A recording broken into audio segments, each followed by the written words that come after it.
Hello students, आज हम कक्षा 12वीं की पाठ्यपुस्तक मकरंद का पाठ निष्ठा मूर्ति कस्तूरबा का भाग 2 शुरू करने जा रहे हैं, जिसके लेखक काका कालेलकर थे।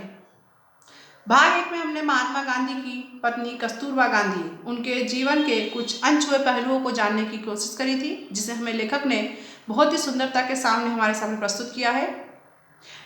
उनके ही जीवन की कुछ घटनाओं को उन्होंने हमारे सामने रखा है। उन्हीं घटनाओं में जो अंतिम घटना हमने देखी थी कि जब उन्हें अफ्रीका की सरकार ने जेल भेज दिया था, तब कस्तूरबा गांधी ने अपने बचाव में कुछ भी नहीं कहा था। और उसके पश्चात वहीं पर आगे की चर्चा करते हुए हम देखते हैं कि पाठ में क्या लिखा है लेखक ने उनके जीवन की घटनाओं के बारे में, कि डॉक्टर ने जब उन्हें धर्म विरुद्ध खुराक लेने की बात कही, तब भी उन्होंने धर्मनिष्ठा पर कोई व्याख्या नहीं दी। मतलब जब डॉक्टर ने उनकी सेहत खराब होने पर कुछ ऐसा खाने के लिए कहा था जो उनके धर्म के विरुद्ध था, तो उन्होंने उसे भी नहीं खाया और सिर्फ इतना ही कहा कि मुझे अखाद्य खाना खाकर जीना नहीं है, फिर भले ही मुझे मौत का सामना करना पड़े। मतलब वो अपने विचारों की, अपने सिद्धांतों की इतनी पक्की थी कि उनसे कभी भी समझौता नहीं करती थी। इसी में आगे कहा गया है कि कस्तूरबा की कसौटी केवल सरकार ही नहीं, क्योंकि हमने जो उदाहरण अभी तक देखे वो उन्होंने सरकार के समक्ष प्रस्तुत किए थे। सरकार ही नहीं, और भी कई बार उन्होंने अपने जीवन की कसौटी को खरी उतरी है, कसौटी पर हुए। कस्तूरबा ने प्रथम दर्शन, वे लेखक बताते हैं कि कस्तूरबा के प्रथम दर्शन उन्होंने पहली बार कस्तूरबा को कब देखा था? शांति निकेतन में देखा था, जो कि रविन्द्रनाथ टैगोर के द्वारा बनाया गया स्थान है। सन 1915 में शुरुआत में ही जब महात्मा गांधी वहाँ पर आए थे, तब उनका स्वागत का समारंभ पूरा होने पर सभी लोगों ने सोने की तैयारियां शुरू कर दी। आंगन के बीच में एक चबूतरा था। महात्मा जी ने कहा कि हम दोनों यहीं पर सोएंगे। अगल बगल बिस्तर बिछाकर बापू और बा दोनों सो गए। सब लोग आंगन में उनके ही आसपास बिस्तर बिछाकर सोए हुए थे। तब उन्हें लगा, लेखक को पहली बार, कि मुझे वास्तव में आध्यात्मिक माँ बाप मिल गए हैं, क्योंकि जिस प्रकार से माता पिता अपनी संतानों की रक्षा सुरक्षा हमेशा अपनी निगरानी में करते हैं, उसी प्रकार से बापू और बा सभी अपने जो साथी थे, साथ में जो लोग थे, उन सभी के साथ हमेशा बने रहते थे। और अंतिम दर्शन के बारे में बताते हैं उनके, कि उनके आखिरी दर्शन मुझे उस समय हुए थे जब बिड़ला हाउस में गिरफ्तार हो गई थी वे। महात्मा जी को गिरफ्तार करने के बाद में सरकार ने कस्तूरबा से कहा था कि अगर आपकी इच्छा हो तो वे साथ चले।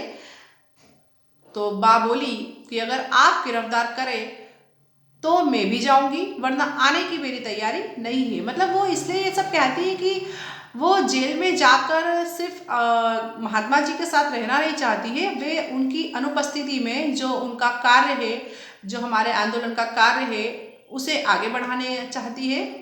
और इसी के साथ में पति की गिरफ्तार होने के बाद भी उनका काम आगे चलता रहता है। बड़ी जिम्मेदारी के साथ बा ने बहुत से कामों को किया है। और शाम के समय जब व्याख्यान के लिए निकल पड़ती थी, मतलब लोगों को बताना कि हमें क्या करना चाहिए, देश के लिए कैसे करना चाहिए, तो सरकारी जो अधिकारी अमलदार होते थे, जो सिपाही होते थे, वो उनको आकर कहते थे कि माता जी, सरकार का कहना है कि आप घर पर ही रहे, सभा में जाने का कष्ट ना उठाएं। मतलब वो उन्हें रोकना चाहते हैं कि वे आम जनता से ना मिले, उन्हें जागृत ना करें। तो बा उनसे उस समय उन्हें न देश सेवा का महत्व समझाया, बल्कि उन्हें देशद्रोह करने वाले हो कहकर उनकी निर्वसना ही की। मतलब उन्हें कहा कि तुम मुझे काम करने से रोक रहे हो, मतलब तुम देशद्रोही हो। इतनी वे निडर और साहसी थी। और उन्होंने एक ही वाक्य में सरकार को सूचना का जवाब दे दिया था, और सभा में जाने का मेरा निश्चय पक्का है, मैं जाऊंगी। मतलब उन्होंने सरकार को स्पष्ट रूप से बता दिया था कि वे किसी भी चीज़ से डरने वाली नहीं है और देश सेवा के लिए कितनी ज़्यादा तत्पर है। आगा का महल में खाने पीने की कोई दिक्कत नहीं थी। हवा की दृष्टि से भी बहुत ही अच्छा स्थान था। मतलब महल होना मतलब बहुत ही सुंदर जगह होगी।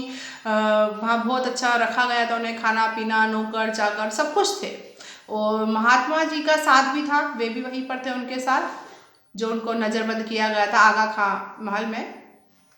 लेकिन कस्तूरबा को ये विचार बहुत ही दुखी कर रहा था कि मैं कैद हूँ। वहाँ सारी सुविधाएं होने के बाद भी उन्होंने कई बार कहा कि मुझे यह वैभव जो है वो बिल्कुल अच्छा नहीं लगता है, मुझे सेवाग्राम की कुटिया, जो उनका आश्रम है, मुझे वही अच्छा लगता है। यहाँ नौकर चाकर, इतना राजशाही जो महल का आनंद है, वो भी उन्हें अच्छा नहीं लगता है।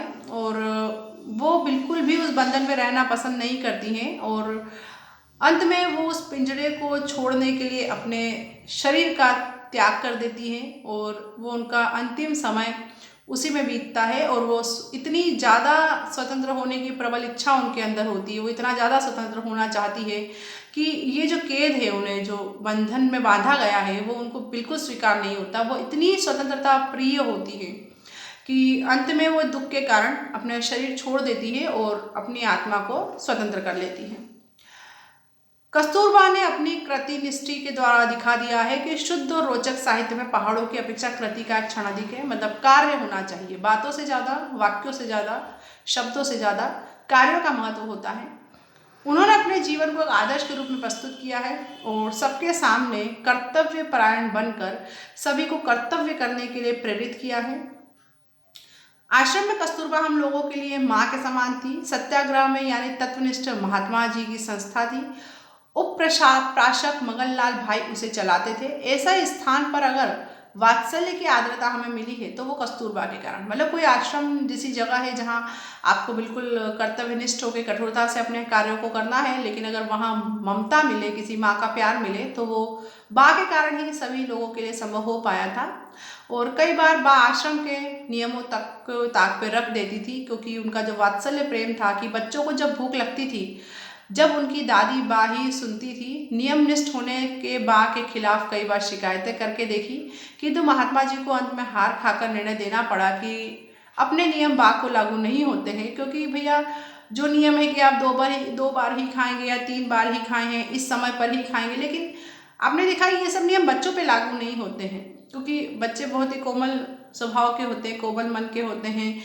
उन्हें तो अपना कभी भी भूख लग जाती है, कभी भी कुछ भी ले लेते हैं, तो आश्रमों के नियमों को वहाँ तोड़ना पड़ता था। और बा एक माँ भी थी, एक समाज सेवी और स्वतंत्रता सेनानी के साथ वो माँ का हृदय भी रखती थी, तो वो ममता के कारण उन्हें वहाँ पर बच्चों का साथ देना ही होता था और वो नियमों को तोड़ देती थी। और गांधी जी भी उनके आगे नतमस्तक हो जाते थे। और आश्रम में चाहे बड़े बड़े नेता आए, मामूली कार्यकर्ता आए, उनके खाने पीने को पूछताछ बहुत ही प्रेम के साथ करती थी।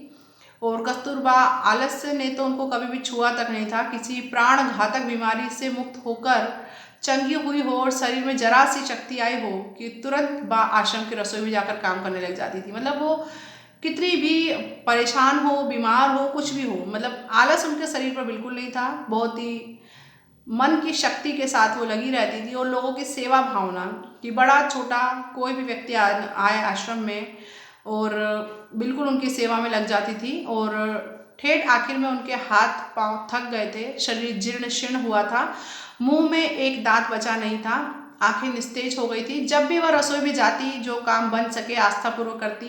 मैं जब उनसे मिलने जाता, जब वह खाने के लिए कुछ देती, तब छोटे बच्चों की तरह हाथ फैलाने मुझे असाधारण धन्यता का अनुभव होता था कि क्योंकि हर बच्चे को अपनी माँ के सामने हाथ फैलाने में कोई शर्म नहीं आती है, वो बड़ा ही आनंद का अनुभव होता है। भले ही वो कम पढ़ी लिखी हो, लेकिन संस्था चलाने की जिम्मेदारी और महत्वाकांक्षा भले ही उनमें जागी नहीं हो। देश में क्या चल रहा है सूक्ष्म जानकारी पर वह प्रश्न पूछ कर अखबारों के ऊपर अपनी नज़र डालकर पता कर लेती थी कि देश में क्या चल रहा है। महात्मा जी जब जेल में थे तब 2-3 बार राजकीय परिषदों व शिक्षण सम्मेलनों का अध्यक्ष स्थान कस्तूरबा को लेना पड़ा था। उनके अध्यक्षीय भाषण लिख देने का काम मुझे करना पड़ा था। मैंने उनसे कहा, मैं अपनी ओर से एक भी दलीय भाषण में नहीं लाऊंगा, आप जो बताएंगी मैं ठीक भाषा में लिख दूंगा।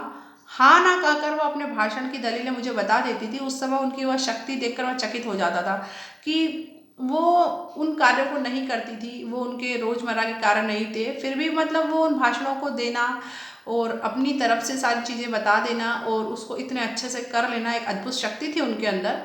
अध्यक्षिक भाषण किसी को लिखना लेना आसान है, लेकिन परिषद जब समाप्त होती तब उसका उपसंहार करना हर एक को अपनी प्रत्युत्तर मति से करना पड़ता है।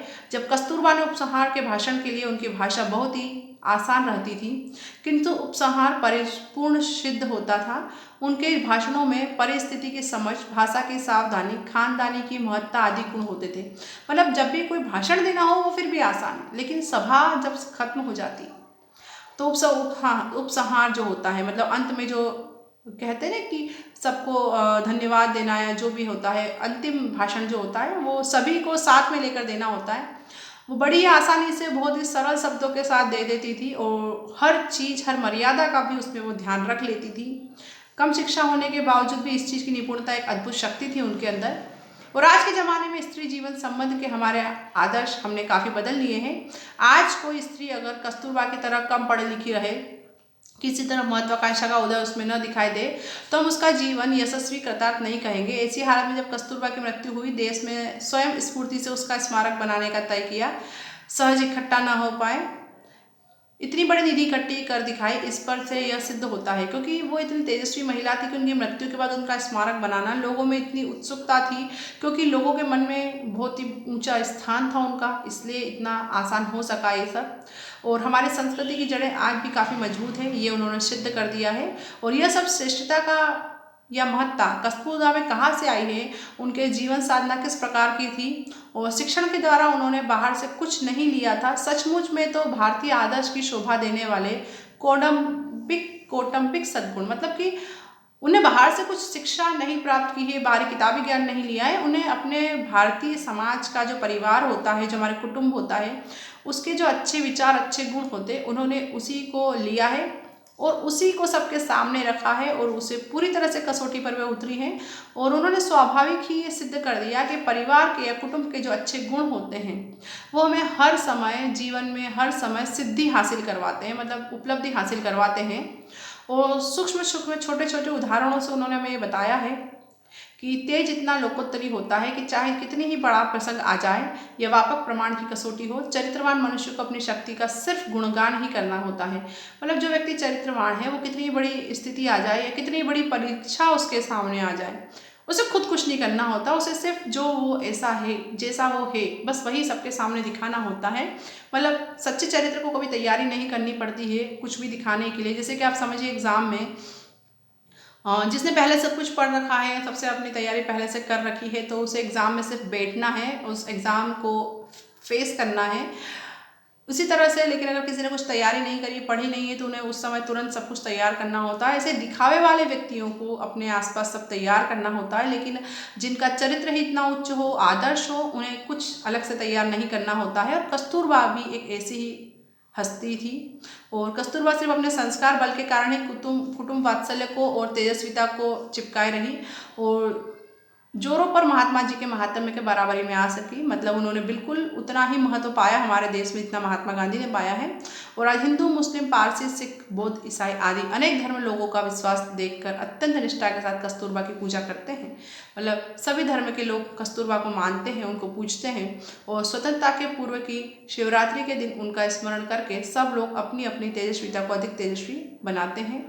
तो यही सारे हमने देखा कि कस्तूरबा गांधी एक कितनी ही महान और महिला थी, जिन्होंने अपने जीवन चरित्र और हमारे देश की जो संस्कृति है, कुटुंब परिवार के जो हमारे गुण और आदर्श होते हैं, उससे कितनी बड़ी उपलब्धि उन्होंने जीवन में प्राप्त की है, ये उन्होंने एक सबके सामने रखा है आदर्श, कि हमें भी हमारे जीवन में उन्हीं की तरह इन साधारण गुणों को भी अगर अपना कर रखें। और हमारे भारतीय सांस्कृतिक गुण इतने ऊंचे मूल्यवान हैं कि अगर हम उन्हें अपना कर रखें तो हम विश्व में कहीं भी अपना स्थान ऊंचा बना सकते हैं। आशा है पाठ आपको अच्छे से समझ में आया होगा। धन्यवाद।